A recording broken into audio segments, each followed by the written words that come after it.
Hey, welcome everybody.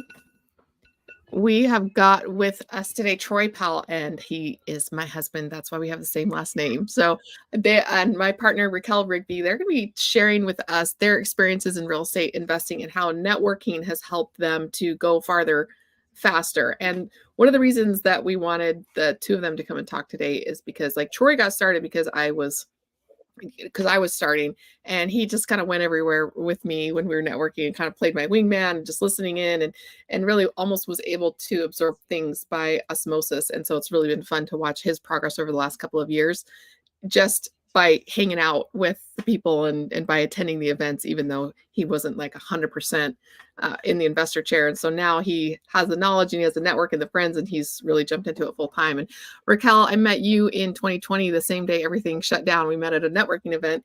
And as we were leaving the restaurant, the news was starting to say that everything was shutting down. And so I didn't see you again for almost 2 years. And then you just started coming to networking stuff again, like we got to get back to this. And it's been really fun to watch your progress of just meeting people and learning things, and who knows you has really driven your success in real estate investing. So thank you both for coming on and sharing the message about how this has helped you, because for me, it's been the number one factor in my success. So really excited to hear what you guys have to say about that today. Well, thank you, Emma. I'm excited to be here. And yes, that's what we're going to be talking about today, creating, connections in real estate and how to, how to, first of all, network with people, how to nurture those relationships, and then also how to maybe vet people and understand, okay, how can I start doing business with these people if that's what my desire is. But a little bit about me. I found myself starting in real estate a few years ago when I was, kind of stuck in my job. I was kind of hit a ceiling in my job where I felt like I couldn't obtain any more growth.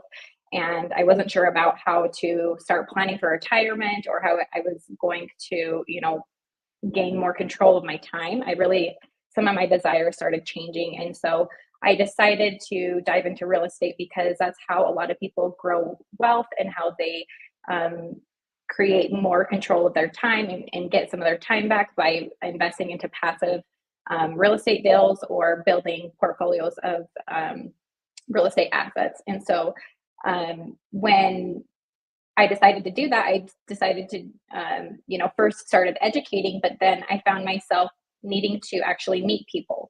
And like Emma said, a lot of my progress has come from the events that I've attended, the people that I've met, and which led to me being a part of our team and Rise Capital Investments and being able to excel at achieving even more of my own personal goals. So it's something that is very important to me as well. Yeah, one of the things that I like Emma, she kind of gave me a brief introduction already. I'd been in the startup industry for the past several years, past 20 years, and I had an opportunity to go to a lot of these different conferences with Emma and to network with not only her real estate people, but to share my experiences with my coworkers in the industry. And I think that's just talking to the different people in those personal environments, like with at work and with my family members, and getting excited about real estate has really helped not only educate me, but educate the people around me, and help me realize the importance of connection in not only this industry, but in my life in general. My life as an IT professional had kind of led me to believe that I didn't really need a lot of interaction with people. It's kind of a isolationist type of position where you just do your work in some back office and you're supporting a company, but you don't get a lot of interaction with other people. So it's been eye-opening experience to be able to communicate with people to this degree. And speaking of which, right, it's a lot of questions I get from people at work and from my family is how are you finding these people to make the connections? And so a few of the ways that I've found to do that, through my interactions with Emma and going to these different conferences. Obviously, conferences is a great way to meet people. Not only do you go there to learn, but you learn from one another. And everybody's at kind of a different stage in their education. And in fact, since Emma and I have been at this for several years now, a lot of times we'll just go to the conferences to network in the hallways, not necessarily for the education that the conference brings to you. And so, which has been a great experience. We get to share our experience with the people that we are meeting at the conferences. We get to connect with them, and we get to make these connect them with one another. Right? It's that's one of the funnest things that I've been able to do is as I meet somebody at a conference and then I meet somebody else at the conference and they have aligning interests, able to put those two people together and to create a lasting relationship. Even if I'm not part of that lasting relationship, it's exciting to just see their connections grow and their experiences grow together, and it help them each other make each other wealthy, right? So it's been really neat. Another place that's similar to conferences is local meetup groups, like your local real estate investment association. If you look in your area, a lot of times you'll find they call it a REIA, REIA. And if you can find some information about your local REIA, they usually meet up at least once a month to basically have speakers. And it's kind of like a mini conference that gives you an opportunity to network with the people that you have in your local area and basically align your interests there and work together, not only to find deals, but to also find financing and to find ways to just help one another. Sometimes that is even just helping each other out in the community, finding ways to serve one another. And last but not least, which is kind of a touchy subject, it can be, is talking to your family, making these connections with your family.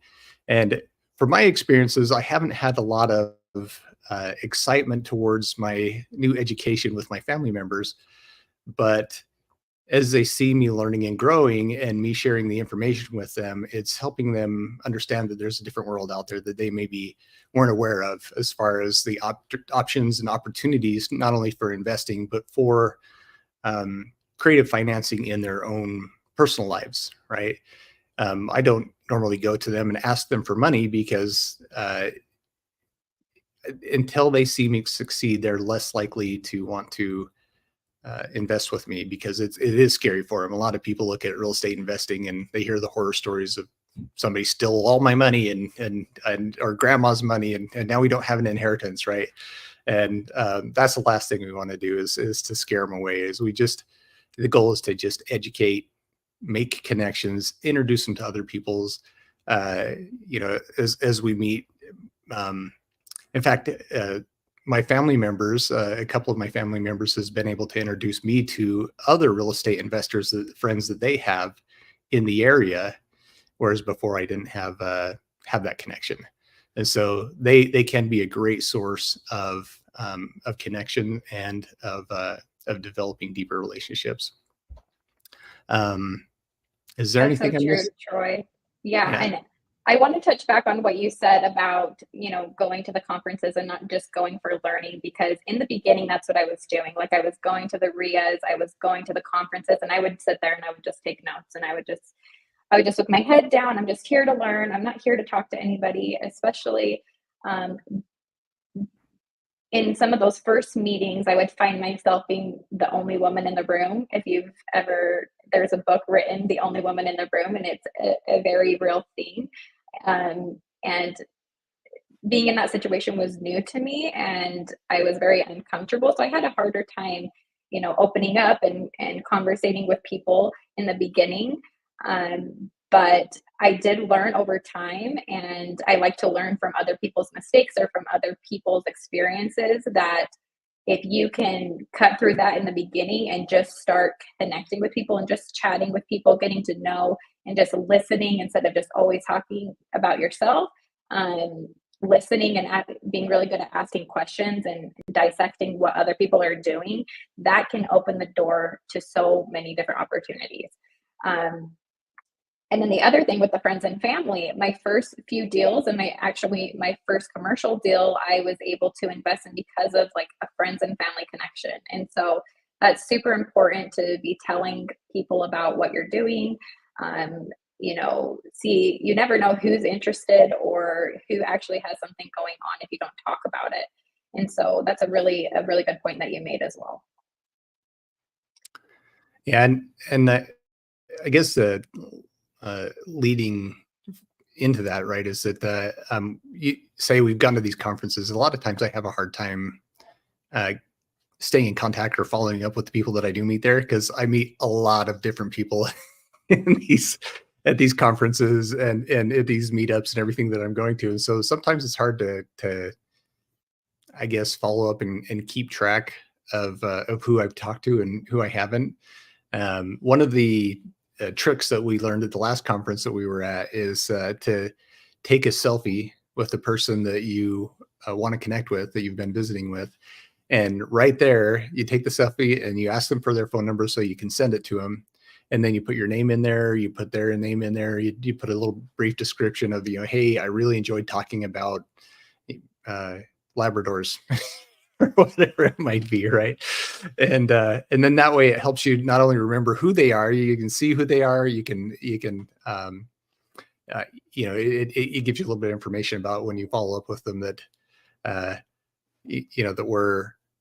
that you remember them and that you're able to make a deeper connection there. And we did talk to one of our marketing I guess coaches here the other day, and I had stopped taking physical cards from people because they just seemed to just pile up in my luggage and I didn't remember who was who and all of that.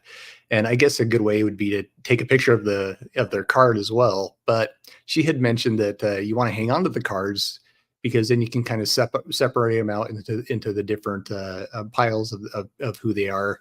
I think it's still a good idea to take a picture of them and but do hang on to those cards so that later on you can actually follow up with them and you do have a physical card that they had. And it's easier to let you know that, hey, these are people that I haven't followed up with. Whereas in my phone, they might just disappear and you'll never see them again, right? They just get buried in my phone somewhere. So exactly. Like meeting the people is one thing, but like, how do you actually build a relationship with them? How do you maintain contact with them enough to be able to maybe get to know them or eventually, do deals with them or just build friendships? I mean, it's a great place to meet new people and actually build friendships with people who are like-minded. So that's a good point. I use a digital business card because it's just easier for myself. And then when it's called Blink, I think it is. It's just an app you download. You can put your picture in there. You can put your digital information, and then someone just scans a QR code, and then they can enter their information in there as well. And so it makes it really easy for me to add the contact to my phone. And then I'll go in there and I'll put in a little bit of details where I met them, a little bit of those details about their personal information, like, do they have kids, or do they have another business? Are they just starting in real estate? And then that way, I need to be better at this, like going in and actually following up with people consistently. But I know some people will mark out certain days in their calendars as reminders to actually reach out and connect with people that they haven't spoken with in a while. And so that makes it a little bit easier. So maybe you can keep a running list of people that you should connect with. It seems a little bit more systematic if you're that type of person. But I think also the more that you go and you see these people continuously, then you get to know them a little bit more also. Well, how do you just, along that line, right, of keeping that connection going, right, is I'll meet them, I'll be excited, I'll talk to them at the conferences and events. And part of the problem I have is physically following up with them, right? Whether it's a phone call or I'm a technical person, so I don't have a problem texting people and saying, hey, do you have time to talk? And that's like all I'll say, right? And either they won't respond back and I'm like, oh, they just haven't read it. Then I'll try again. And if they still don't respond, then I'm like, all right, then, they're out. but like, how do you keep refreshing those connections? I mean, what's too long to contact them, or what method? Because as far as phone calls go, I'm not super good at those either. Like I want to call people up and I'm just, all right, here's the information, and then get off the phone. Right. I have a hard time chatting and visiting with them. Is there like a better way to connect with these people, like through a calendar? Yeah, Or... definitely. I think, yeah, scheduling another meeting, especially if you feel like okay, I really connected with that person, or we have a lot of things in common. It's not bad to first, you need to actually ask them for their contact information or provide them with your information. It's not a bad thing to ask somebody, or, to give them your information, because then you can set, follow-up appointments, or you can set up a lunch, or, a coffee get together to be able to get to know them a little bit better in your, on your business card, or you can do those links to where you can send them a text and say, hey, let's schedule some time. Let's even meet virtually. And I think that's one thing we didn't mention in the beginning, was going to virtual events just like this one, to That's where true. That's true. you can meet people, and there's so many that are weekly, bi-weekly, monthly, that you can go and just network with people and just get to know people in the industry. Because the in-person ones are great to meet people in your own market. But if you're looking to expand beyond your market, the virtual ones are really great, because you can meet people from all over the country, if not all over the world. And so virtual, I guess a virtual breakout. coffee is great. Yeah, the breakout room. I guess the breakout rooms are your meeting in the hall type of method, right? Is that you can go out into breakout rooms in these meetings and get to know people a little bit better. Yeah. Yeah, That's true. definitely. Because there are certain meetings that are for networking, and then there's certain ones for education, like we are talking about. So, to go along the lines with, building relationships and connections, you definitely want to attend those networking ones. Well, But yeah, so the gravy, the juice, I'm so bad with with quotes or things, it's all in the follow-up, the analogy. Yeah, the juice is in the follow-up. I don't know. so the follow-up super important. Yeah. So when I'm making these contacts with people and I'm getting to know them better, like, how do if I'm creating these deeper relationships, how do I prevent myself from, I guess, getting on the radar of somebody that maybe doesn't have my best interest in mind when I'm having Yes, conversations? that's a great question. And I think it's one that a lot of people might not think about enough, because we get caught up in the moments. We're excited, we go to these meetings, we meet people, and there's just kind of like a dopamine rush of like being in the moment, that sometimes we do need to take a step back and say, okay, I've met this person a certain amount of times. I'm feeling comfortable with them. How can I move forward with seeing if I actually want to do a deal with them, or if I want to lend them money? Because that's the part of the game, is it has a lot to do with money transactions, and properties, and sometimes putting your name out there. And so how can you protect yourself from bad actors, or people who are fraudulent, or just don't have your best interest in mind? I think so. My first thing would be, run a background check if you're going to have someone as a partner. That would be my first. That's what comes to my mind first. It's not the first thing you have to do, but asking them questions. What is their history? Their investment history. And how do they respond to your questions? Are they a little bit shady? Does it not sound right? Are the dots not connecting? Really reading between the lines, but not too much. But go with your gut. I mean, especially, we were talking about this the other day in one of the networking groups that I was in, about women's intuition. So ladies out there, make sure you're listening to your intuition. And then just flat out ask them if they've had any issues in the past about judgments or violations. Have they had any deals that have gone wrong? What are their past deals? How have the past deals turned out? Like, did they go well? Did they close well? Did they close on time? Were they within budget? Have they lost any money? I mean, I get a little bit weary of people who even say, I've never lost anything, I've never done anything, because I feel like we learn the most in those situations where things go wrong. And so I don't think it's necessarily bad if they, things haven't gone right, but it's like, how do they handle the situation? And are they upfront and honest and transparent about it? And then you can also just start out with a limited capacity as well. Like, instead of jumping into a full-blown partnership with them, maybe you do a small deal together where, you go in 50-50 with how much money needs to be put into a deal, or you do a small project together. Like, hey, I want to do this, I want to host my own meetup or something. Do you want to do that with me? How are they responsive to, under pressure, and how is their communication during that? And do they follow through with what they actually say that they're going to do? I think it's really developing a sense of their character is going to be super important. Yeah, I guess that's true. One of the what police tricks that I've heard before is you ask them a question, what would somebody else, like, what would your wife say about you? Right. And people have they have a lot harder time telling, they're more willing to tell the truth from somebody else's perspective than they are from their own.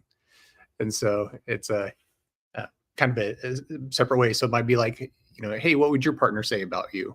Right.